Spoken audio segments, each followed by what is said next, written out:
قال رسول الله صلى الله عليه وسلم سل من قطعك واعف عمن ظلمك واحسن الى من اساء اليك صدق الله العظيم।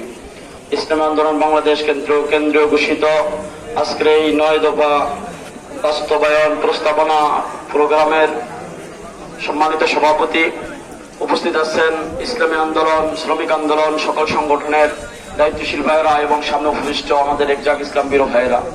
আসলে আমাদের 1971-এর পর থেকে পর্যন্ত আমরা আমাদের দেশে যা কিছু দেখতে পাই, এগুলো এই ইসলাম ছাড়া দেশ চলার কারণে আমাদের দেশে আজ পর্যন্ত কোনো শান্তি আসতেছে না। তো আমরা সকলেই কিন্তু খেলাফত প্রতিষ্ঠা, বাংলাদেশে খেলাফত প্রতিষ্ঠা হোক, এটা স্বপ্ন আমরা দেখি, কি বলেন, দেখি না? আমরা সবাই, আমাদের মনের চাহিদা হলো বাংলাদেশে খেলাফত প্রতিষ্ঠা হোক।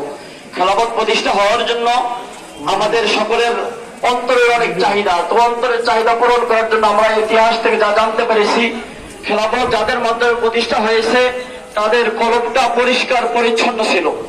যদি আমরা যারা এই মাঠে উপস্থিত আছি, এর বাহিরে অনেক বেশি লোক প্রয়োজন হবে না। আমরা এই মাঠে যে কজন লোক আছি, আমরা সাধারণভাবে সকল গুনাহ থেকে বেঁচে থেকে আমরা যদি ন্যায় কাজগুলো অর্থাৎ আল্লাহ তাআলার বিধিবিধানগুলো মেনে চলি, আমাদের অন্তরটা পরিচ্ছন্ন হবে, আমাদের কলবটা পরিচ্ছন্ন হবে। এই পরিচ্ছন্ন কলব নিয়ে যদি আমরা মাঠে ময়দানে যদি খেলা